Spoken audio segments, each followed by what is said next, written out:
Hi, and welcome to another episode of Hot Takes with me, the Silver Fox. A new poll from YouGov will make rather unpleasant reading this morning for Humza Yousaf. He will probably find himself crying into his avocado toast. It says that support for the SNP generally is down quite significantly, and his personal rating is such that if there was an election today, he would likely lose his seat. It's almost unheard of for a party leader to lose their seat at an election, but it is for him a very real danger. Can things get any worse for the SNP? Thankfully, yes. They haven't even arrested Sturgeon yet, which is rather surprising, but I suspect it will be soon, so watch this space. But then you've also got the widening rift with the Greens, as many SNP members and MSPs and MPs realise that aligning themselves with these practically bonkers people is costing them votes and support because the policies they are pushing are just sheer madness. Then there's all the internal fighting and backbiting, the squabbles, the fractionalisation of the party, the fact that when he took over he didn't attempt to mend fences and join the party and unite it. He went full divisional and only appointed his lackeys and kiss asses to his cabinet. So it's no wonder the party is falling apart. And then there's the finances. It's unbelievable. How any party is still functioning after everything that's happened is actually truly amazing. Anyway, we'll take a look at this article, see what the poll says, and see how worried Humza Yousaf should be. Here goes. So, weak Humza Yousaf on course to lose seat at next Scottish elections as voters offering a damning verdict. Well, it's been in the air for quite some time. That we've all known their support is falling. But to such a point where he could actually lose his seat, where the leader of the party, well, leader in name only, could lose his seat is amazing. A new poll has shown support for the SNP in freefall, while the new First Minister's approval ratings make grim reading for the Nats. He, as I say, will be reading this morning. He'll be going, where did it all go wrong? Well, perhaps because you're a moron who, when you took over control, should have brought in the likes of Kate Forbes, should have encouraged Ash Regan in, given her a minor role, just get her back into the fold. It would have done a lot to unite the party, and a united party can withstand a lot more than a disunited one. But you are politically naive and rather stupid. Certainly Sturgeon understood this. Sturgeon kept people who she didn't necessarily like, but she kept them in the cabinet, kept them close so that she could control them, because it's better to have someone inside the tent pissing out than outside the tent pissing in. But Humza Yousaf didn't do that, and now he is reaping the rewards. So hapless Humza Yousaf is on course to lose his seat at the next Scottish election, according to a new poll. The SNP leader has faced a torrid time since taking over from Nicola Sturgeon last month. One of the worst times I've ever seen for any new party leader to come in.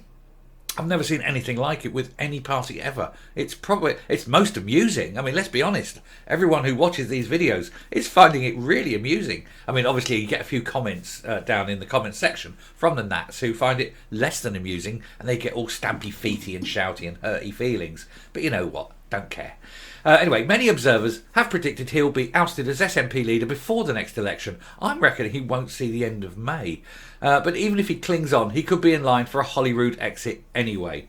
And it wouldn't be surprising. And it would be quite amusing, let's be honest. It would be hilarious.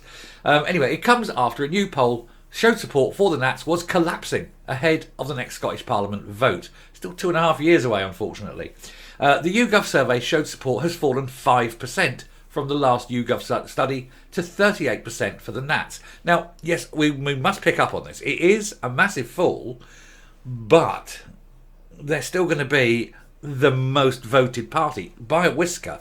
It's very likely that they will still have the most support, but it may not be enough to give them the ability to form a government. And that's how tight it will be. And Labour at this point don't have to pick up much.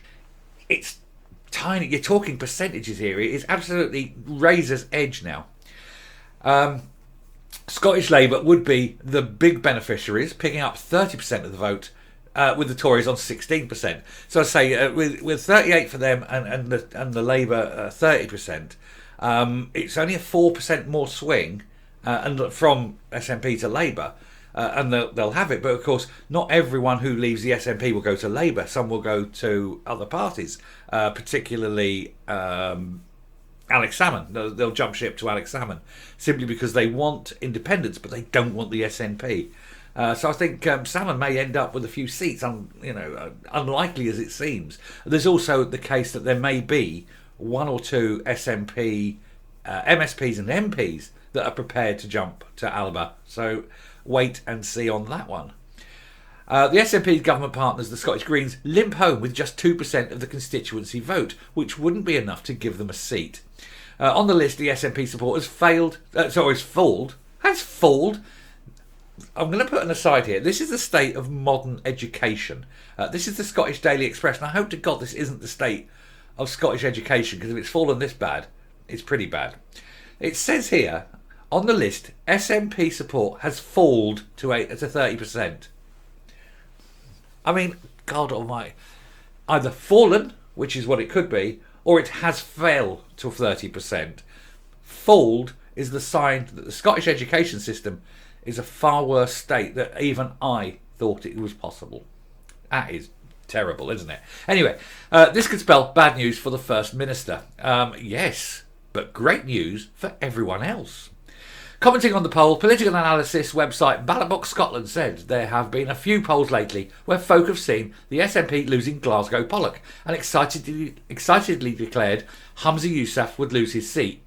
It's incorrectly, as the SNP will get a Glasgow list seat. That is to say that they have certain seats that are listed that aren't, constituency based. They're given to parties on a handout basis, but he would still lose his Pollock seat. He would just be given a list seat in Glasgow. It's not the same thing, and it would be devastatingly embarrassing if he couldn't even win a voted for seat in his own constituency. Obviously, the constituency in which he is the MP, not his own constituency, because that's already got an MSP over in Dundee. Because he daren't live where he works. They'd have him, they'd string him up. Anyway, the figures would result in the SNP winning 51 seats, well short of a majority. Labour would be on 34 and the Tories 20, the Greens on 14 and the Lib Dems on 10. This is in the spread. It means the SNP could form a government along with the Greens with a majority of just one. Despite bold predictions, Alex Salmond's party doesn't feature yet. It's early days and there's more to come.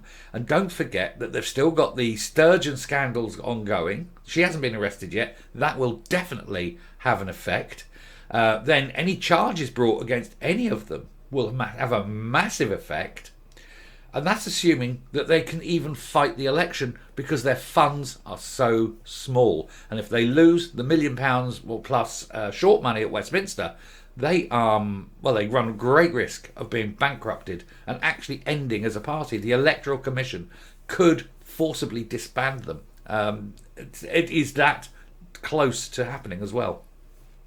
The poll also suggests support for the SNP at Westminster election would fall to 37% and Labour on 28%, and that is where they are particularly weak. That would give a lot more seats in the Westminster Parliament to Labour at the cost of the SNP, and the SNP would actually be a very small party. They would no longer probably be the third party in Parliament in Westminster, and that itself would be embarrassing. It would weaken their power base. It would also result in short money being reduced, were they still to get it, should they still exist. It's knife-edge stuff and knife-edge politics, and they are literally, every vote counts for them now, and they're still losing members. This is the thing. It was the latest poll to show a healthy lead for the Union among Scots, with 54% backing remaining in the UK once the don't knows are removed. 54-46 is a bigger kind of range than the last election. So, I think the Union is safe. Actually, I tell you what, I'm going to do the story on this. I saw something earlier I read. Andrew Neil, old Brillo pad. He's done an article about this, and he's saying exactly the same thing, that the Union is safe whilst Humza Yousaf is leader of the SNP. I'll probably do the story on that one. I'll flick through. I'm not going to go in depth on that one, but I'll do that. So I'll push that one out later today. The bad news did not end there, and this is where it gets better. The bad news did not end there for Mr. Yousaf, with the survey conducted on behalf of the Times suggesting he is seen as incompetent, weak and out of touch by Scottish viewers. Now, what do you mean he's seen as incompetent, weak and out of touch? We have evidence that he's incompetent, weak and out of touch. We know he's incompetent because we've looked at his record. We know he's weak because of the actions he's taken in not uniting the party. And we know he's out of touch with Scottish voters because he never even goes to his constituency if he can avoid it. I mean, the man is a terrible, terrible politician. Anyway, the public believes he's doing a bad job by a margin of 44% to 19%, while just 18% thought he was a strong leader. So fewer than 1 in 5 people think he's a strong leader. That means, given that the share of the vote in Scotland is basically a third for the SNP, it means more or less half the SNP themselves don't think he's doing a good job. It's ridiculous, isn't it? In contrast, 45% think he is weak, while 44% think he is out of touch, compared with 26% thinking he wasn't. Just 20% described him as decisive. He's decisively indecisive. He will tell you what he doesn't want to tell you. That's basically it. The figures make him only marginally more popular in Scotland than Rishi Sunak. And let me tell you, Rishi Sunak isn't popular. The figures are bound to have raised eyebrows among the party. Mr. Yousaf was elected party leader in March after a short leadership campaign against the party's own rules, which suggested it should be 77 days.